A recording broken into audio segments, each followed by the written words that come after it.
talk about is Lomachenko done or finished if he lose to Devin Haney May 20th. Thumbs up the video, share the video, subscribe to the channel.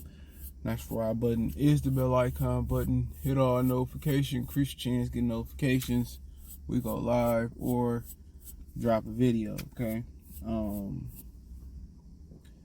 You know, people say, if he loses, is it over? Should he retire? Is he finished? I mean, people been saying his trajectory been going down since the TO loss. And, you know, they go by the old saying in boxing, which ain't relatively always true. You're only as good as your last fight.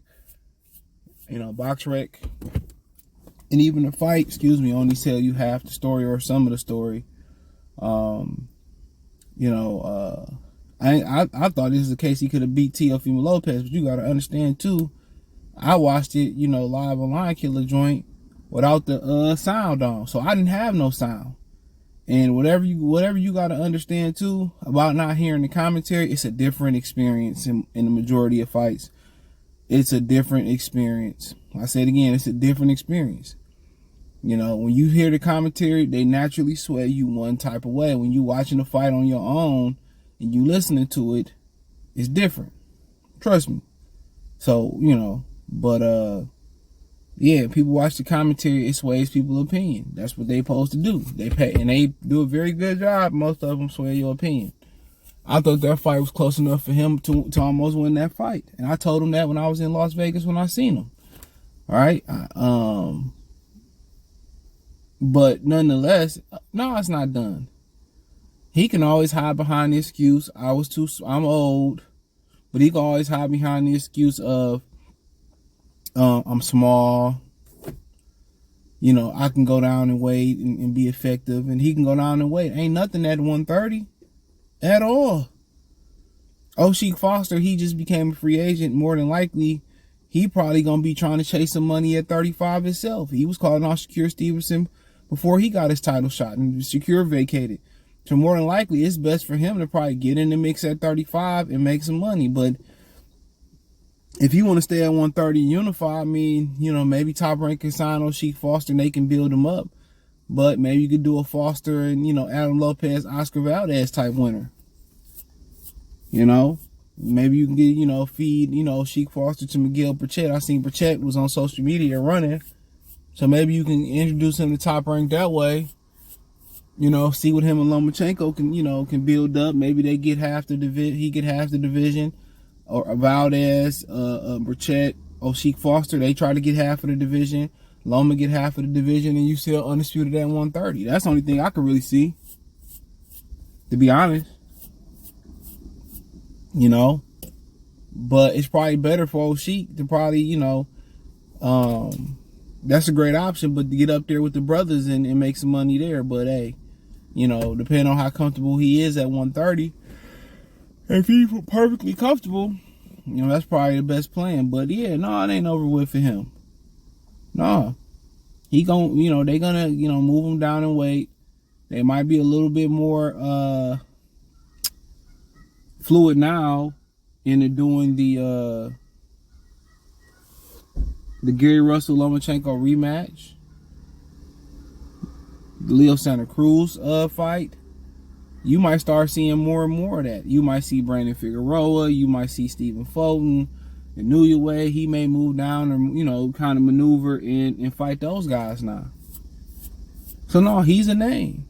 And, you know, the way they big him up to the media, you hear Gervonta Davis, Coach Calvin Ford saying, well, that's the mega fight for us. That's the mega fight for us. See, he believe in what they saying that's a mega fight. But, hey. Shit, Tank Davis might run to fight Lomachenko if he lose to Devin Haney. He might run to fight Lomachenko after that. Y'all think I'm fucking joking? I'm being serious. I'll think about that today. He might run to fight Lomachenko. You know? He might run to fight Lomachenko. So I really be Lomachenko. I don't think I can beat Lomachenko. You know, he might be ready to get up and fight Lomachenko now. Might be his time. Might be his day, his time. You know? But But no, it ain't over. He can move down the weight. Say I'm in my natural weight class. Now, if he move down the weight and lose, or struggle to make the weight and lose, then that's an issue.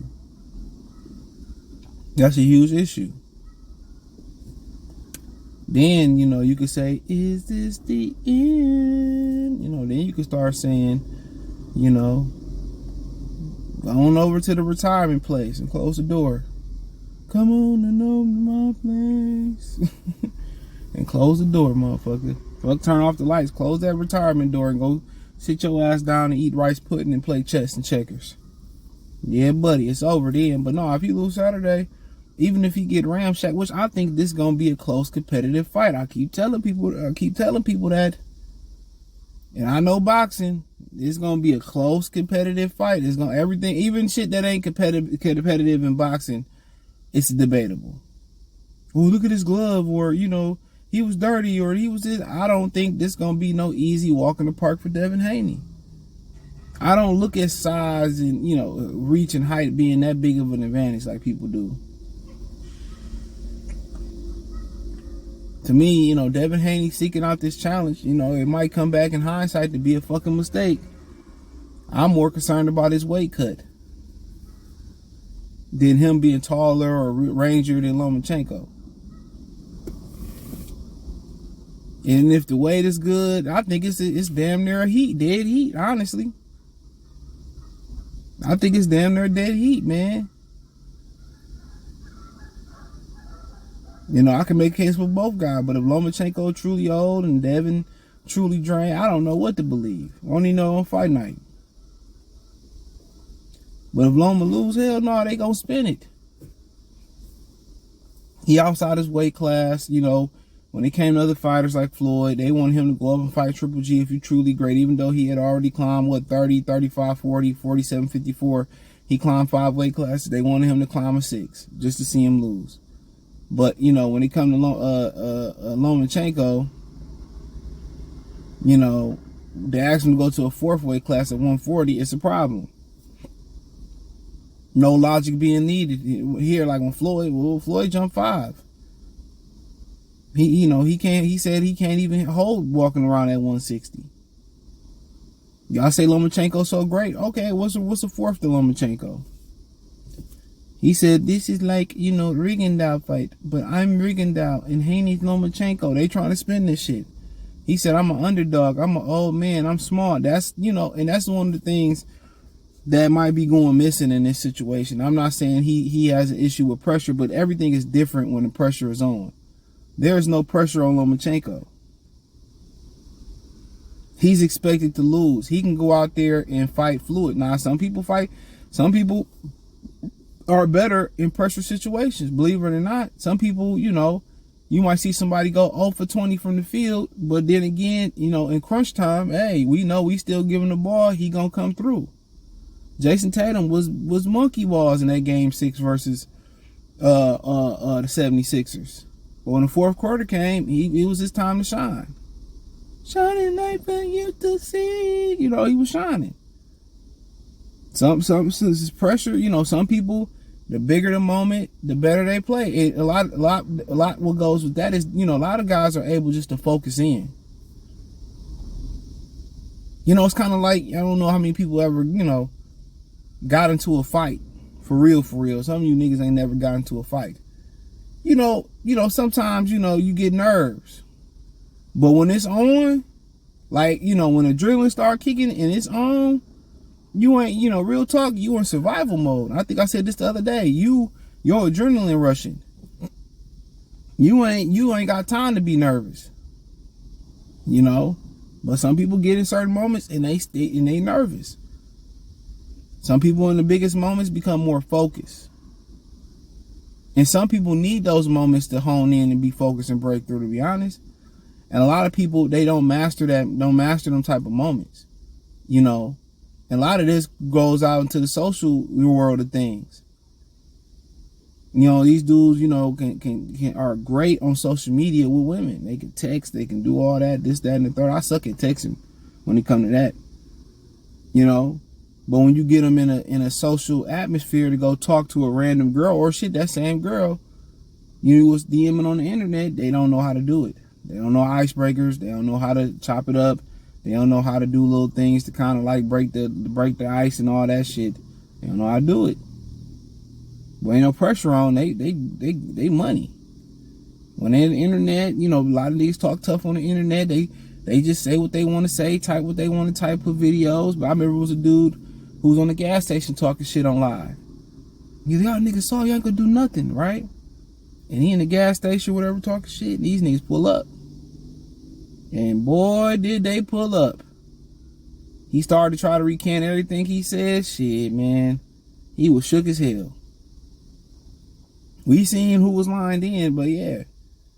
Just another example of it. You can be James Harden in the crunch time in the fourth quarter, or you going to be Kobe or Michael Jordan. And a lot of times, you know, people just think it boils down to you got it or you don't got it. And sometimes, a lot of times it do, but a lot of people just need help with breathing, with psychology, with a therapist, and they can walk you through and help you through all that. That's why a lot of these dudes getting dating coaches. You know?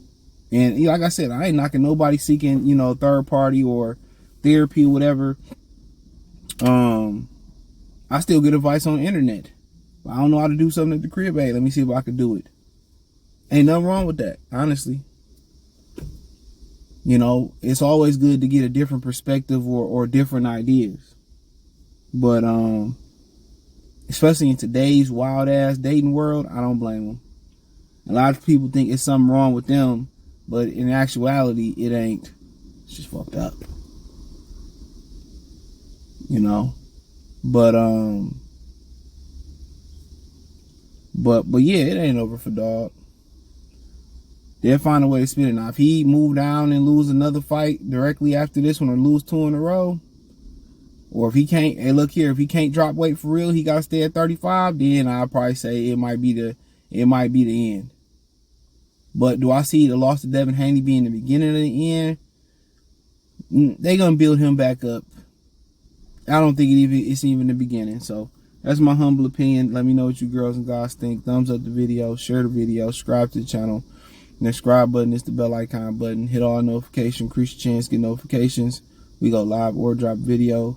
Financially, want to support the channel. Cash App, $CJ Good 313. Venmo, CJ Good 313. PayPal link in the description. The link tree, you can find me on TikTok, Twitch, Instagram, Spotify, Anchor, Cash App, Venmo, PayPal, and much more. Peace.